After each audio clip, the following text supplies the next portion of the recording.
로마 제국의 기독교에 대한 박해가 최고조에 이르렀던 3세기에 신앙의 선조들은 교회를 배라고 생각을 했습니다. 그래서 교회 건축에서 교인들이 앉아있는 자리, 지금 여러분들이 앉아있는 자리를 네이브라고 합니다. 그 어원이 라틴어의 배에서 그대로 차용이 되었습니다. 하나님의 명령에 따라 노아가 큰 배, 방주를 만들게 됩니다.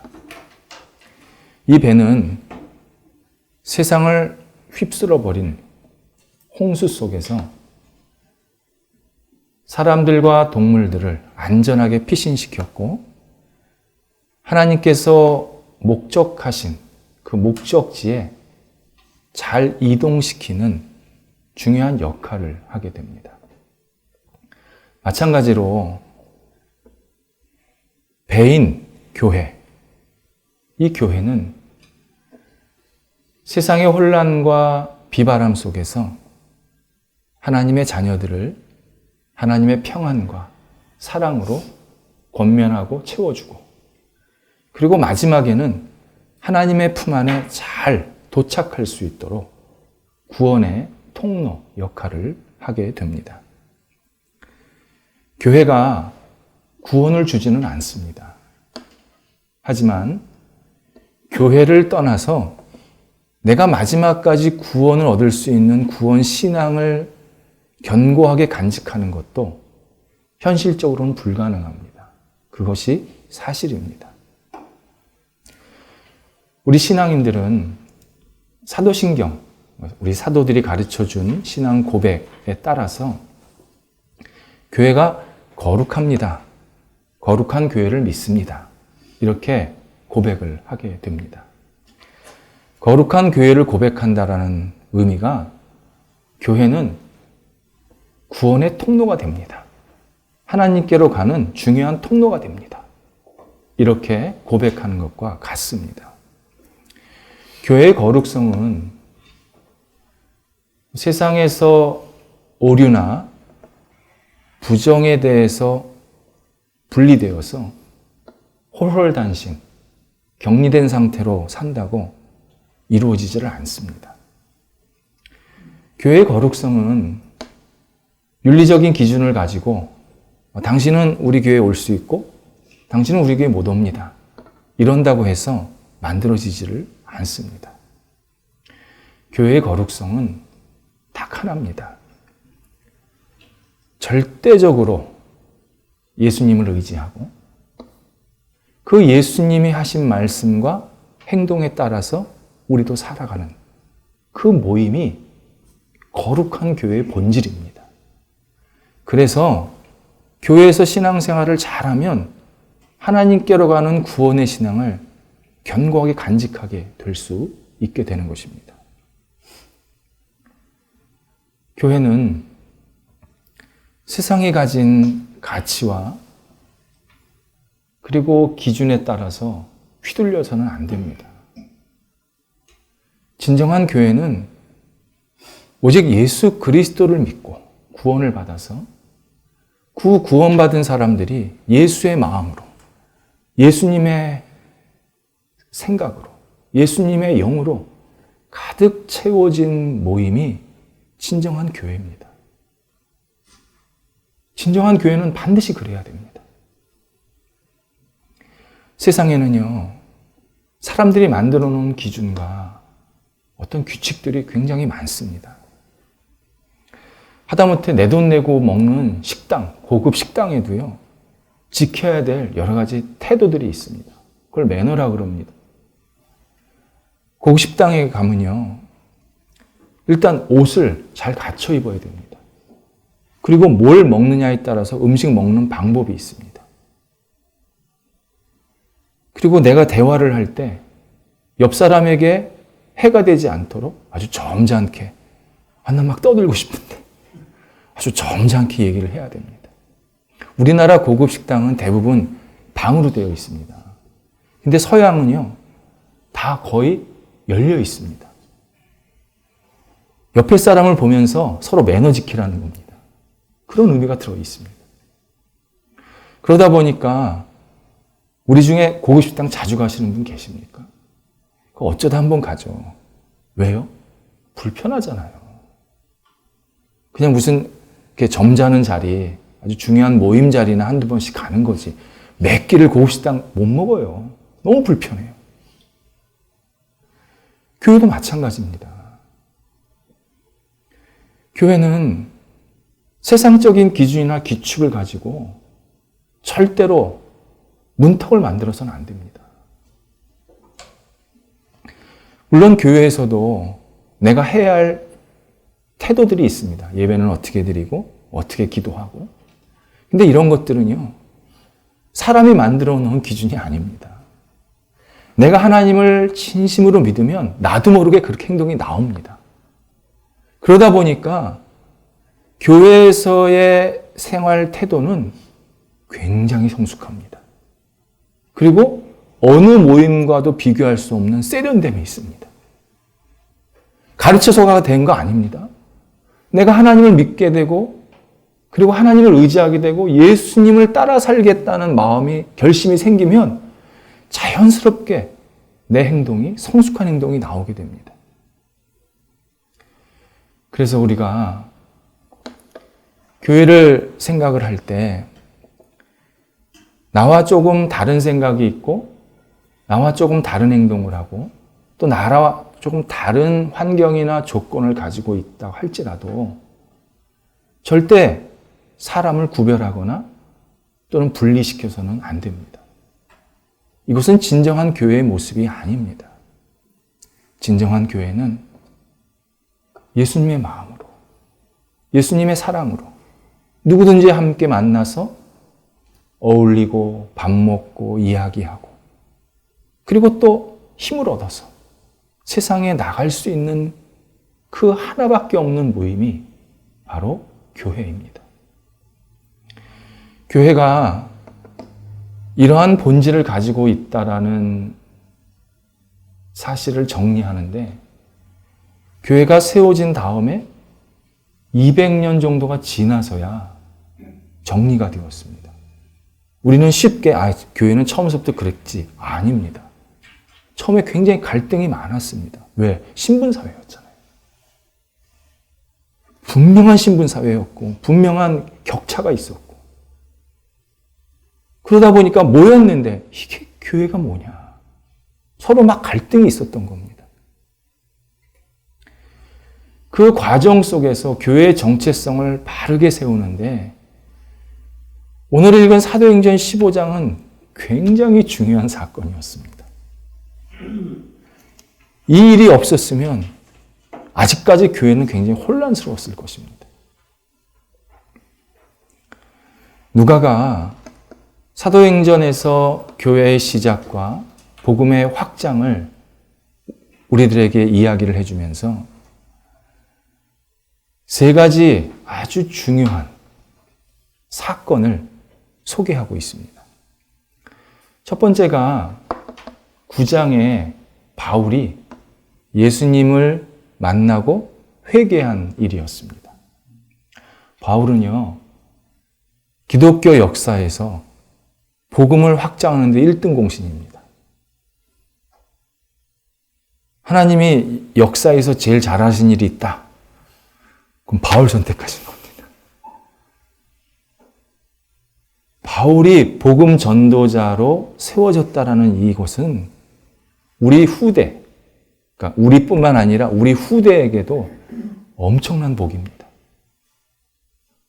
하나님께서 그의 성정을 아시고 그의 심지를 아시고 하나님의 도구로 잘 세워주셨습니다. 그래서 의미가 있습니다. 두 번째가 9장에 이방인이었던 고넬료와 그 가족들이 구원을 받은 일이었습니다. 이방인도 구원받는다. 이방인도 성령 받는다. 이걸 분명하게 알려주셨습니다. 그래서 우리가 구원의 희망이 있는 겁니다. 만약 유대인들만 계속 구원받고 유대인들만 성령 받고 유대인만 다 하나님의 자녀가 됐다. 애를 써도 우리는 못하는 겁니다. 근데 이방인도 성령 받고 이방인도 구원받는다. 이 사건이 우리에게 굉장히 큰 감사의 시간이 되었습니다. 세 번째가 사도행전 15장 예루살렘 회의였습니다. 대표자들이 모인 공식적인 회의, 그래서 공회라고 표현을 합니다. 예루살렘 공회가 또 우리에게 중요한 일이었습니다.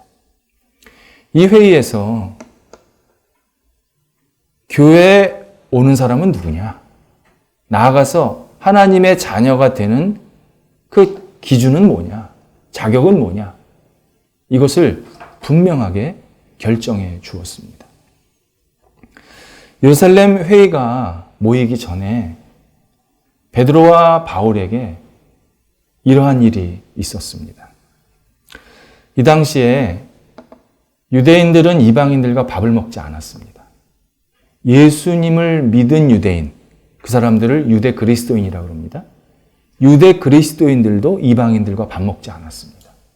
이유는 유대인이라는 신분이 율법을 지켜야 됐기 때문입니다. 그래서 내가 예수님을 믿던 믿지 않던 율법을 다 지켰습니다. 율법에는 유대인들이 먹지 말아야 할 음식들이 꽤 많습니다. 그러다 보니까 이방인들은 자유롭게 음식을 먹습니다. 만약에 먹었다가 율법에서 먹지 말라는 음식을 범하게 되니까 아예 식사 시간을 만든 겁니다. 베드로는 이전에 모든 음식은 깨끗하다. 이 말씀을 하나님의 음성으로 직접 들었습니다. 그래서 이방인들과 밥 먹는 게 아무런 거리낌이 없었습니다. 그래서 안디옥에 오늘 두 번째 읽은 갈라디아 2장 11절 이후에 보면 안디옥에서 이방인 교인들과 함께 식사를 자유롭게 하고 있었습니다. 이때 예루살렘 일부 교인들이 찾아와서 베드로에게 밥을 먹지 말라는 겁니다. 아직 예루살렘 교인들이나 예루살렘 지도자들은 율법을 지키고 있는데 당신은 왜 밥 먹고 있냐, 이방인들과. 그 사람들이 알면 당신 난처해진다. 당신 굉장히 공격받는다. 그렇게 이야기했습니다. 이 말은요, 자기네들이 가서 얘기하겠다는 거 아닙니까? 그러니까 베드로가 이방인들과 밥을 먹다가 갑자기 숟가락을 놓고 간 겁니다, 딴 데로. 이 사실이 주변 사람들, 안디옥에 있는 주변 사람들한테 알려지니까 안디옥에서 신앙생활하고 있던 유대인들이 전부 이방인들과 밥을 안 먹습니다. 그 중에는 아주 신실한 신앙인이었던 바나바도 있었습니다. 바나바도 유혹을 받아가지고 안 했다는 겁니다. 베드로가 이런 행동을 하게 된 이유는 먼저 두려움 때문이었습니다. 하나님의 자녀로서 내가 누구든지 만날 수 있다라는 그러한 자신감보다 사람들의 눈치, 사람들의 평가, 사람들의 시선에 대해서 더 예민하게 반응을 했습니다. 교회를 다니시는 분들 대상으로 식당에서 밥을 먹을 때 당신은 식사 기도를 합니까? 물어봤습니다. 그랬더니 65% 정도가 기도 안 합니다. 내지는 속으로 그냥 얼버무립니다. 그렇게 대답을 했습니다. 제가 언젠가 이런 주제로 어떤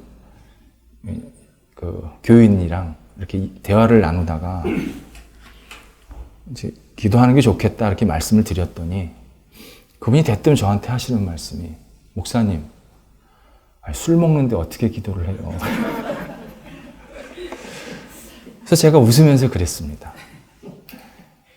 기도하고 술 먹으면요, 술을 훨씬 덜 먹습니다. 그랬더니 얼마 있다가 저를 찾아왔어요. 목사님, 참 신기하죠? 기도하고 술 먹었더니요, 담배를 끊었어요.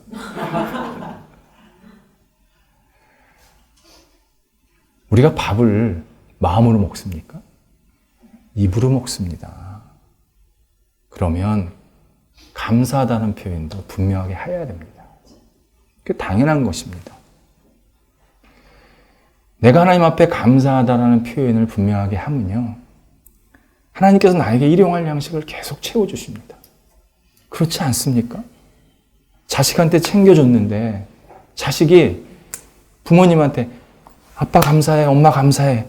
그런데 그 다음에 또 밥을 어떻게 안 줘요?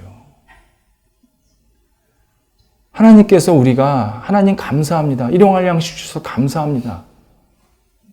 분명하게 표현을 하면 하나님은 계속 나에게 일용할 양식을 부어주십니다. 사람들의 시선이 나에게 복을 주거나 구원을 주는 게 아닙니다. 하나님이 주시는 겁니다. 시선 때문에 우리가 두려워할 이유가 없습니다. 또 하나 베드로는 우월감이 있었습니다. 본인이 유대인이라는 또는 먼저 부름을 받았다라는 그리고 이방인에 대한 우월감이 있었습니다. 지금도 유대인들은요, 다른 나라 사람들에 대해서 은근한 우월감을 가지고 있습니다. 거부할 수가 없습니다. 백인들은요, 흑인들에 대해서 몸에 밴 우월감이 있습니다. 저는 몰랐습니다. 그냥 다 이렇게 평등하게 서로 생각하나 보다 했는데 백인들이 실제로 그런 고백을 합니다. 내가 흑인들을 무시하는지 몰랐다는 겁니다. 근데 내 몸에 그 배 있더라는 겁니다. 말을 할 때나 대할 때나 좀 내가 이상해졌다. 그런 고백을 제가 몇 번 들었습니다. 우리나라 사람은요, 동남아시아 사람들에 대한 우월감이 있습니다.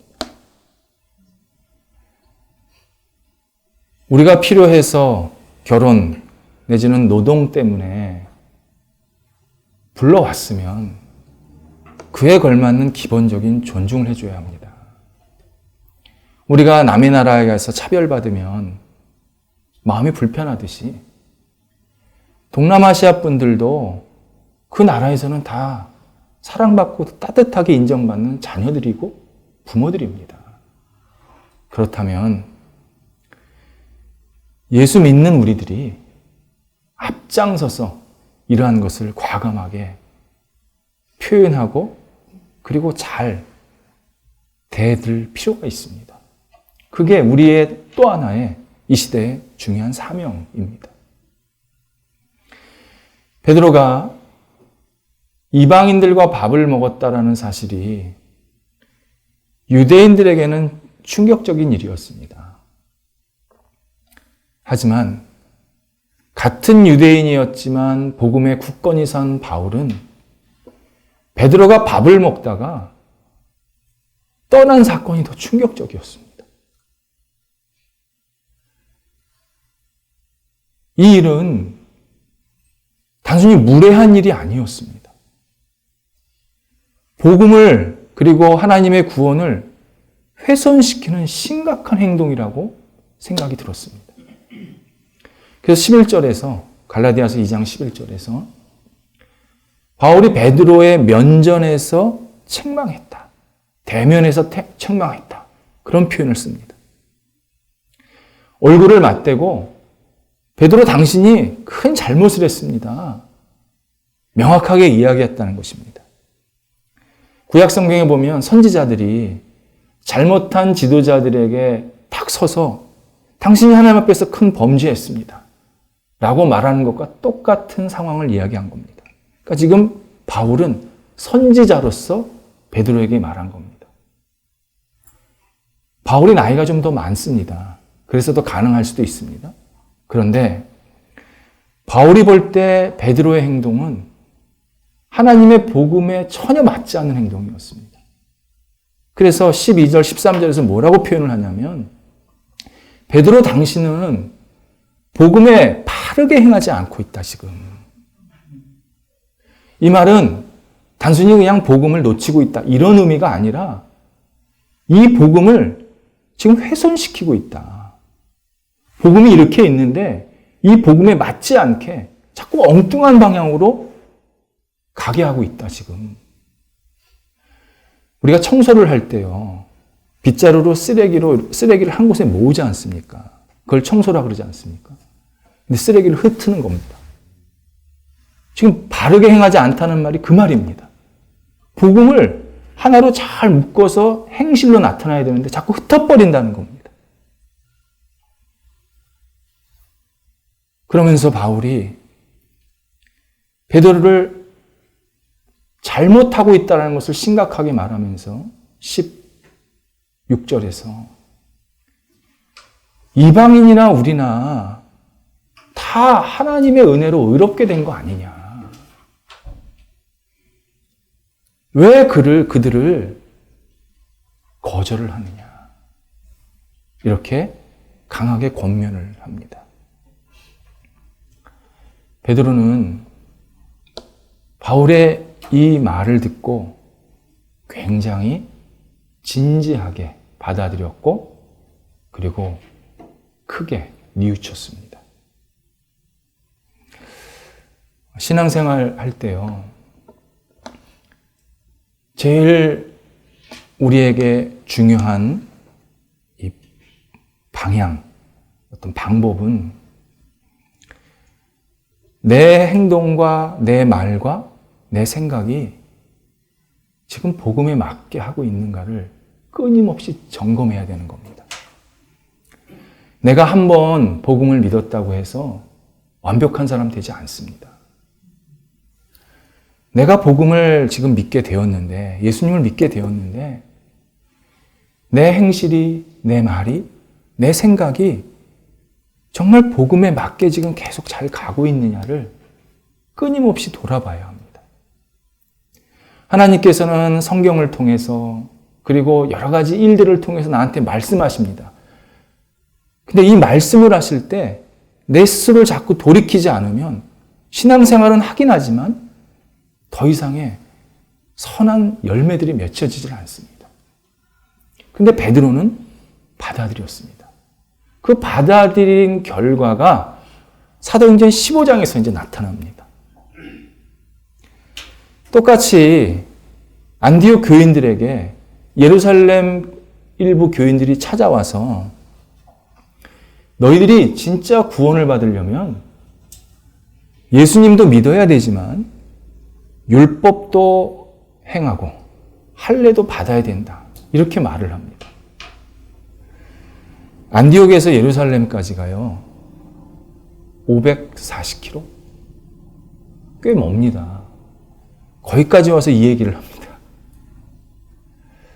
그것은 그만큼 안디옥이 굉장히 이방인들에게 복음을 전파하는데 아주 핵심적인 기지 역할을 하고 있다는 사실이 주변에 많이 알려진 겁니다. 그러니까 우리가 겉으로 볼 때는 예루살렘 일부 교인들이 정말 안디옥 교인들을 잘 구원시키기 위해서 이런 얘기를 했겠다 싶지만 실제로는 아닙니다. 실제로는 안디옥 교인들을 더 난처하게 만들었습니다.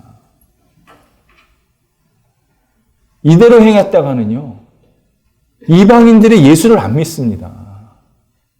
누가 할례를 행하고 누가 율법을 지켜 거기다 또 예수까지 믿어?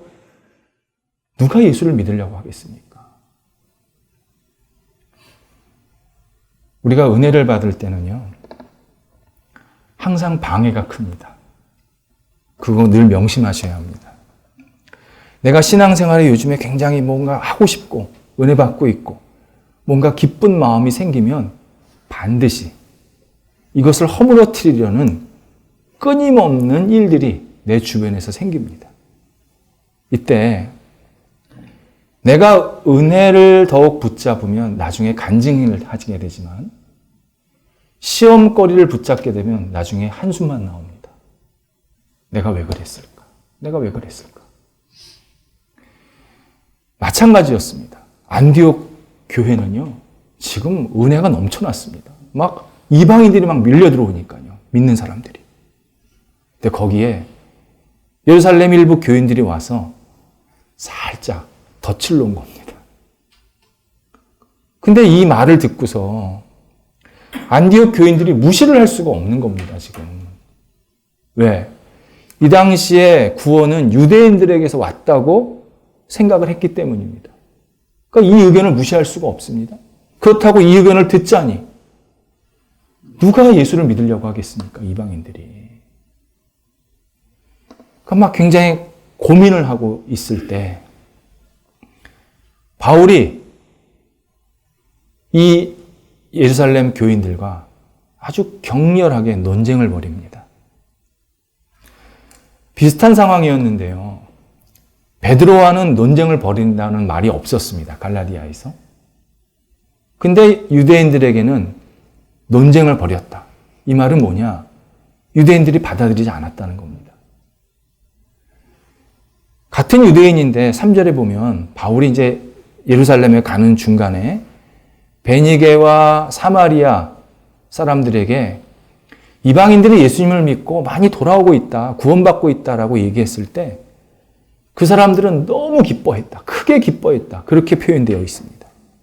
그러니까 똑같은 유대인인데 한 사람은 마음이 활짝 열려서 그래, 이방인도 예수 믿으면 좋지 이렇게 받아들인 것이고, 한쪽은 예수 아무나 믿어? 구원 아무나 받아?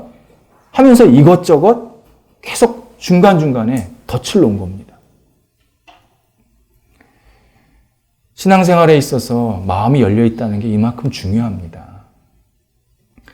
내가 신앙생활하면서 제일 걸림돌이 되는 거는 대충대충 신앙생활하는 게 아닙니다. 닫힌 마음으로 신앙생활하는 겁니다. 그러면 하나님의 말씀이 잘 들어오지를 않습니다. 하나님께서 나한테 주시는 그 깨달음이 자꾸 나한테 생기지를 않습니다. 그러다 보면 성숙함도 열매도 생기지를 않습니다. 유대 그리스도인들은 받아들이지 않았습니다. 자기들의 생각한 것, 그게 더 맞다고 생각한 겁니다. 논쟁의 결과가 안 나온 겁니다. 그러다 보니 안디옥 교회가 결정을 하게 됩니다. 바나바와 바울, 그리고 몇 사람을 우리 예루살렘 교회로 좀 보내자. 그래서 진실이 뭐냐? 그리고 예루살렘 교회의 지도자들의 의견은 뭐냐? 이걸 좀 분명히 듣자. 그렇게 해서 사람을 보내게 되어서 그리고 나서 예루살렘 교회가 공식적으로 회의가 열어지게 된 것입니다.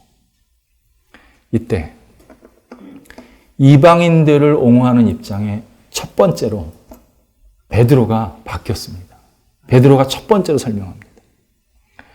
우리는 베드로가 예수님을 배신한 다음에 회심하고 안 바뀌었다고 생각을 하는데 성경을 보면요, 베드로가 계속 조금씩 바뀝니다. 좋은 쪽으로. 오늘도 바뀌었습니다. 베드로의 설명, 핵심이 뭐냐? 하나님은 우리의 중심, 우리의 믿음을 보신다. 이방인이나 유대인이나 다 하나님의 은혜로 구원받은 거 아니냐. 우리가 율법을 잘 지켜서 우리가 무슨 인종적으로 우월해서 하나님께 구원받고 선택받은 거 아니다. 더욱이 우리도 매기 힘든 이 멍에를, 율법이라는 멍에를 왜 이방인들에게 지우려고 하느냐. 옳지 않다. 오직 하나님의 은혜로 우리는 구원받을 뿐이다. 이렇게 분명하게 설명을 합니다. 우리가 하나님의 은혜로 구원을 받을 수밖에 없는 이유가 있습니다. 병원 신방을 가면요, 모든 경우가 다 마음이 아픕니다. 병원에 가신 분들이 불편해서 다 가셨잖아요. 그런데 그 중에서 가장 아플 때가 언제냐면 몸이 불편해서 병원에 입원을 했는데 병명이 오는 겁니다. 여러분 이해되십니까? 생각보다 많았습니다.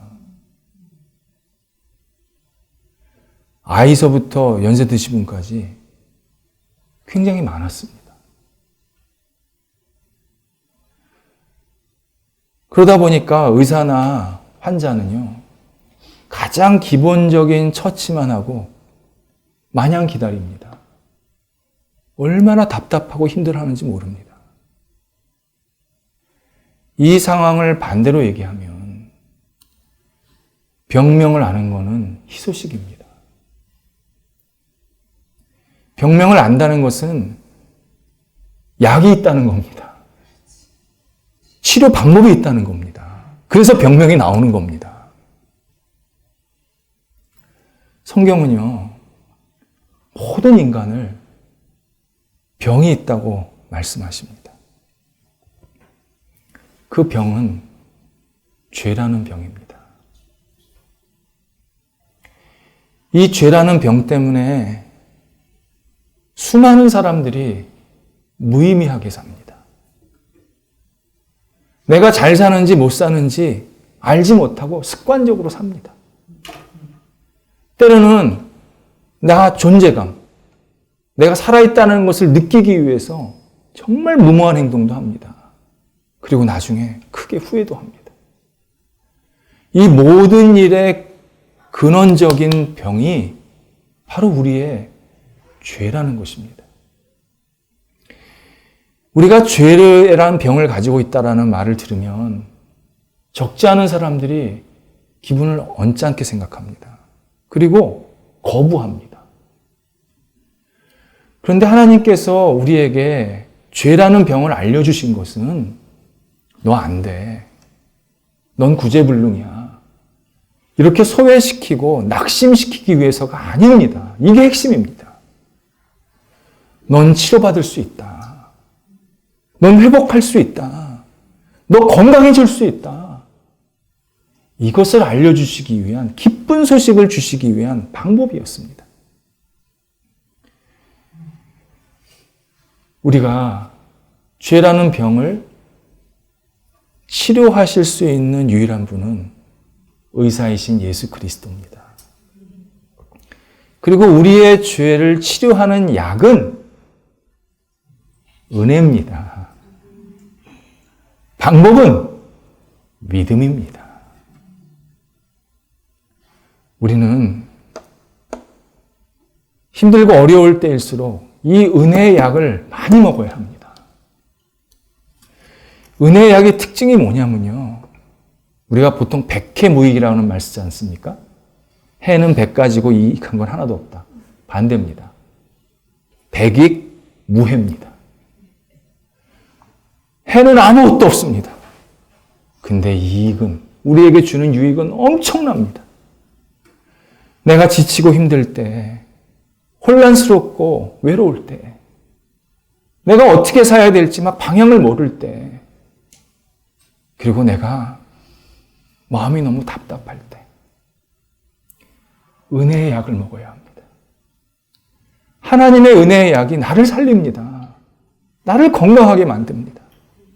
끊임없이 은혜의 약을 간절히 구해야 합니다. 하나님, 내가 이렇게 힘듭니다. 아픕니다.